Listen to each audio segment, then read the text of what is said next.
আসসালামু আলাইকুম। আলহামদুলিল্লাহ, আমরা আমাদের মুরগির খামারটা আবার নতুন করে শুরু করতে যাচ্ছি। খামার করতে গেলে টুকিটাকি এই ধরনের সমস্যায় পড়তে হবে, এটা আমরা শুরু থেকেই জানি। জেনে মেনে এগুলি ফেস করে তারপরে আমরা এই খামার করতে এসেছি এবং আলহামদুলিল্লাহ এগুলি করে টিকেও আসি। তো যাই হোক, এই দুই শেডে এখন যেহেতু আর মুরগি নেই, তাই আমরা এই ঘরটা পরিপূর্ণভাবে পরিষ্কার করে পরিচ্ছন্ন করে তারপর এখানে নতুন মুরগি আমরা নিয়ে আসবো ইনশাআল্লাহ। এই কাজগুলি আমরা গত কয়েকদিন ধরে করে আসতেছি। প্রথমে এই ঘরটা পরিপূর্ণভাবে আমরা ভিজিয়ে রেখেছিলাম, তারপর এখান থেকে ময়লাগুলি উঠিয়ে ফেলেছি, অর্থাৎ মুরগির যে পায়খানা বা মলমূত্র আছে সেটা পরিষ্কার করে এখান থেকে ফেলে দিয়েছি। এমনকি এখানে যে নিচে নেট দেওয়া ছিল ওই নেটও আমরা উঠিয়ে ফেলেছি, যাতে করে পরিপূর্ণভাবে সুন্দর করে এটা পরিষ্কার করা যায় এবং কাঁচি দিয়ে সুন্দর করে যেখানে যেখানে ময়লাগুলি লেগেছিল সেগুলি আমরা উঠে ফেলতেছি, যাতে করে নতুন কোনো জীবাণু এখানে বাসা বাঁধতে না পারে। তো পরিপূর্ণভাবে দুইটা ঘর সুন্দর করে ধুয়ে পরিষ্কার করে একদিন আমরা শুকানোর জন্য রেখে দিয়েছিলাম এবং ঘরের আশেপাশের যে জায়গাগুলি ছিল পুরো ঘরটা উপর থেকে নিচ পর্যন্ত আমরা ধুয়ে ফেলেছি পানি দিয়ে। এরপর সব থেকে গুরুত্বপূর্ণ যে কাজটা আমরা করেছি সেইটা হচ্ছে বাজার থেকে চুন নিয়ে এসেছিলাম এবং এই চুনকে পানির সাথে গুলিয়ে তারপর এই পুরো ঘরের মধ্যে আমরা ছিটিয়ে দেওয়ার চেষ্টা করবো ইনশাআল্লাহ। কারণ জীবাণুমুক্ত করার জন্য চুন সব থেকে গুরুত্বপূর্ণ একটা মাধ্যম। এ কারণে এই চুন আমরা পুরো ঘরের মধ্যে ছিটিয়ে দেবো। এই জন্য সুন্দর করে চুনটাকে গুলিয়ে নিয়েছি। এখন এই চুনটাকে একটা পাত্রে নিয়ে আমরা ওই খামারের ভিতরে নিয়ে যাবো এবং পুরো ঘরের মধ্যে এটা ছিটিয়ে দেবো। চুন দেওয়ার ক্ষেত্রে একটু ঘন করে আমি চুনটাকে গুলিয়ে নিয়েছি এবং আমি আগেই বলেছি এই ঘরের মধ্যে আমরা গত কয়েকদিন ধরে কাজ করতেছি, অর্থাৎ এই ঘরগুলি যেহেতু ব্যবহার করা লাগবে এই কারণে হচ্ছে আমরা আগে থেকে পরিষ্কার করে রেখেছিলাম এবং ধুয়ে তারপর কয়েকদিন শুকানোর জন্য আমরা রেখে দিয়েছিলাম। এরপর এই ঘরের মধ্যে এখন আমরা চুন ছিটিয়ে দিচ্ছি।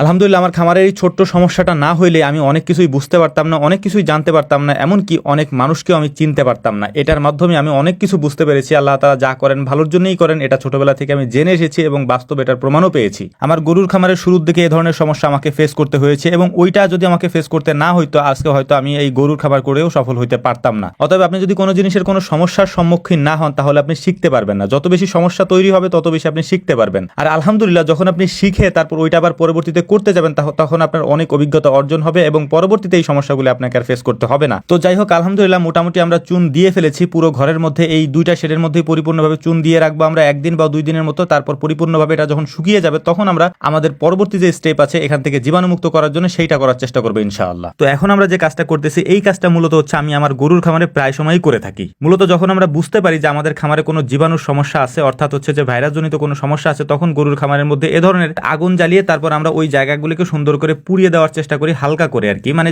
যাতে করে ওই জায়গাগুলোতে জীবাণু না থাকে আর কি। এটা আমরা অনেক আগে থেকে করে আসতেছি মানে আমাদের গরুর খামারে। তো ওইটাই আমি আজকে অ্যাপ্লাই করলাম হচ্ছে মুরগির এই 2 শেডের মধ্যে আর কি, যে এখানে যদি কোনো জীবাণু থেকে থাকে তাহলে হয়তো আলহামদুলিল্লাহ এই যে আগুনের কারণে এটা এখান থেকে চলে যাবে এবং এই জায়গাটা পরিপূর্ণভাবে একবারে জীবাণুমুক্ত হয়ে যাবে এবং পরবর্তীতে আমরা এখানে আমাদের মুরগিগুলি রাখতে পারবো ইনশাআল্লাহ। তো যাই হোক, এই কাজগুলি করতেছিলাম আর ভাবতেছিলাম যে এই সমস্যা তো অতীতে আমাদের কখনো হয়নি, এটা আমাদের জন্য নতুন একটা অভিজ্ঞতা এবং নতুন একটা অভিজ্ঞতা থেকে নতুন অনেকগুলি শিক্ষা আমরা পেয়েছি। তো এখানে একটা কথা না বললেই নাই, আমাদের এই সমস্যার কারণে অনেক ভাইরা আমাদেরকে অনেক পরামর্শ দিয়েছেন এবং আমাদের ভুলগুলি আমাদেরকে ধরিয়ে দিয়েছেন। আমরা তাদের জন্য দোয়া করি। আতাআল্লাহু উমরাহু ওয়া বারাকাল্লাহু ফি হায়াতি। আল্লাহ রাব্বুল আলামিন তাদেরকে আরো ভালো ভালো কাজ করার তৌফিক দান করেন এবং তাদের হায়াতকে দীর্ঘায়িত করুন। এর পাশাপাশি আপনারা আমাদের জন্য দোয়া করবেন অতীতের ভুলগুলি থেকে যেন আমরা শিক্ষা নিতে পারি এবং ভবিষ্যতে আরো সুন্দর করে আমরা আগায় যেতে পারি আর কি। আমাদের জন্য দোয়া করবেন। আসসালামু আলাইকুম ওয়া রাহমাতুল্লাহ।